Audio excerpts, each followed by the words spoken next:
چې دا دجال چې کله راکوش شي کنه دا به په ټوله ځمکه باندې ګرځي دجال، خو څلورو جماعتونو ته دجال نشي داخلېدلی.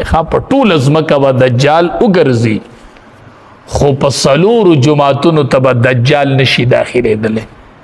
یو د مدینې منورې مسجد نبوي چې ورته وایي، یو منځ چې پکې په 50,000 دی، او یو د مکی مکرمې مسجد حرام چې ورته وایي چې یو منځ پکې په 1,00,000 دی، یو هغې ته دجال نشي داخلېدلی. یو مسجد اقصا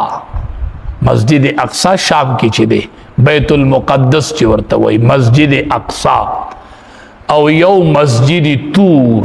دا څلور جماعتونه چې دي دې ته دا دجال منحوس پلید چې دی هغه د څلورو جماعتونو ته نشي داخلېدلی، او نور به دې په ټوله ځمکه کې دا دجال ګرځي او خلق به ګمراه کوي. خلقو ته به وایي رب دیمه، خلقو ته به وایي زه ستا رب یم. و چې کم مسلمانان یو کلک ایمان والی هغې به یې په تندي کې اینی کاپ الف پارا دا به پې لیک وي، دا به دوی ته ښکاري چې دا کافر دی. او داسې دا کمزوري ممزوري چې ده نو دا به پکې ټول ورسره ګمراه شي، ټول به ګمراه شي. نبی کریم صلی الله علیه وسلم چې به د پیتنو ذکر کو نو وی غټه پیتنه چې د په پیتنو کې هغه د دجال ده. د دې نه پناه غواړئ، د دې نه پناه غواړئ چې الله موږ د ټولو پیتنو نه پناه غواړو، خصوصا د فتنې د دجال. ډېر مسلمانان به پکې ګمراه شي او د دنیا نه به بې ایمانه تیر شي.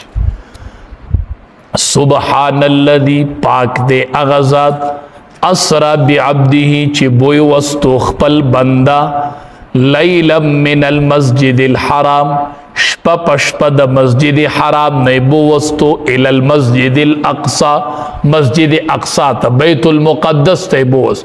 نو دا سفر په بوراق شوی دی. الذي اغب مسجد اقصا بارکنا حوله چې برکت اخودلې دې مونږه حوله غیر چاپیره د دینه غیر چاپیره مونږ ډیر برکت اخودې. هغه برکت سره ډیر انبیای کرام د پندي، او بل برکت ادام دې چې الته نهرونه دي، باغونه دي، چینی دي، نو دواړه برکتونه دي. انبیام د پندي ډیره مبارک ازمکه شوله، او باغات تی پکې او چینی دي پکې، نو دام برکت. لنوریهو مونږ نبی علیہ السلام بو وستو د صد پارا چې اخیو دت من آیاتنا د خپلو نخو د قدرتنا داغي ورته سنمونی اخیو. لکه دا څومره لوی نمونه ده په یوه شپه کې دا دومره لوی سفر کول.